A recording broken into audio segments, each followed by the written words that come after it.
আসসালামু আলাইকুম রহমতুল্লাহ। প্রিয় শিক্ষার্থী বন্ধুরা, আজকে আমি নবম শ্রেণীর গণিত বইয়ের 156 পৃষ্ঠার 3 নম্বর প্রশ্নের সমাধান করব ইনশাল্লাহ।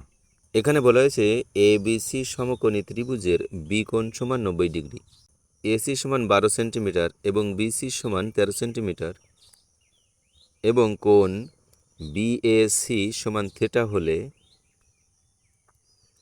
সাইন থিটা, সেক থিটা এবং ট্যান থিটা এর মান বের করো। যেহেতু এবিসি একটি সমকোণী ত্রিভুজ, তাই আমরা প্রথমে একটা এবিসি সমকোণী ত্রিভুজ এঁকেছি। এখানে বলা হয়েছে বি কোণ সমান 90 ডিগ্রি, তাই আমরা বি কোণ সমান 90 ডিগ্রি কোণটাকে আমরা বি কোণ হিসেবে ব্যবহার করেছি।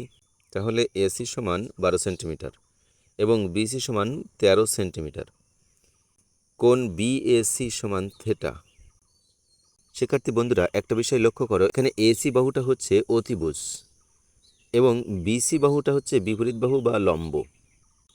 আমরা জানি অতিভুজের দৈর্ঘ্য সবসময় বেশি হয়ে থাকে, কিন্তু এখানে দেখা যাচ্ছে লম্ব 13 এবং অতিভুজ 12। আসলে এটা কিন্তু গ্রহণযোগ্য নয়। সুতরাং এই চিত্রটা আমাদের কাছে গ্রহণযোগ্য নয়। অবশ্যই আমাদের অতিভুজটা বেশি হতে হবে। সুতরাং আমরা এখানে লিখতে পারি অতিভুজ 13, অর্থাৎ এসি ইজিক্যাল টু 13 এবং বিসি ইজিক্যাল টু 12। তার মানে আমরা বুঝতে পারছি এখানে প্রশ্নে কিন্তু ভুল আছে, এটাকে তোমরা সংশোধন করে নেবে।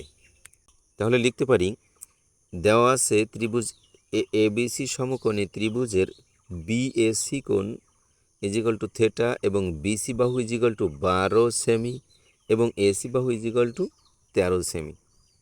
আমরা জানি অতিভুজ স্কয়ার ইজিক্যাল টু লম্ব স্কয়ার যোগ ভূমি স্কয়ার, বা এখানে অতিভুজ ছিল এসি, সুতরাং অতিভুজ স্কয়ার ইজিক্যাল টু আমরা লিখতে পারি এসি স্কয়ার এবং লম্ব হচ্ছে বিসি, তাই আমরা লিখেছি লম্ব square is equal to BC square এবং ভূমি হচ্ছে এবি, তাই ভূমি square is equal to AB square. যেহেতু এসি এর মান 13, তাই আমরা AC square is equal to 13 square লিখেছি এবং বিসি এর মান 12, তাই BC square is equal to 12 square লিখেছি। এবি এর মান এখনও আমরা পাইনি, তাই এবি স্কয়ার রেখেছি। 13 স্কয়ার করলে আমরা পাই 169 এবং 12 স্কয়ার করলে পাই 144, বা 169 বিয়োগ 144, কারণ এই পাশে 144টা যোগ আকারে ছিল, এখানে আমরা বিয়োগ দিয়েছি, ইজিক্যাল টু এবি স্কয়ার, বা 25। 169 থেকে 144 বাদ দিলে থাকে 25, অর্থাৎ 25 ইজিক্যাল টু এবি স্কয়ার, বা √25 ইজিক্যাল টু এবি। আমরা জানি যে কোনো স্কয়ারকে তোলার জন্য আমরা অপর প্রান্তে স্কয়ারের পরিবর্তে একটা রুট ব্যবহার করে থাকি। সুতরাং √25 ইজিক্যাল টু এবি।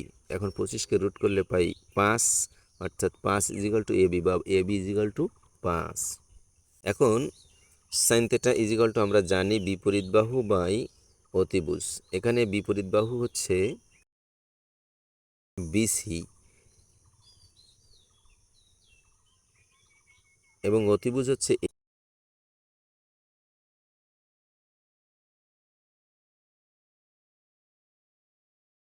অর্থাৎ আমরা সাইন থিটা ইজিক্যাল টু পেলাম 12/13। সেক থিটা ইজিক্যাল টু আমরা জানি অতিভুজ বাই সন্নিহিত বাহু। এখানে অতিভুজ হচ্ছে এসি এবং সন্নিহিত বাহু হচ্ছে এবি, অর্থাৎ এসি বাই এবি সমান 13/5, অর্থাৎ আমরা সেক থিটা ইজিক্যাল টু পেলাম 13/5। ট্যান থিটা ইজিক্যাল টু বিপরীত বাহু বাই সন্নিহিত বাহু। এখানে বিপরীত বাহু হচ্ছে এসি এবং সন্নিহিত বাহু হচ্ছে এবি। বিসি এর মান হচ্ছে 12 এবং এবি এর মান হচ্ছে 5।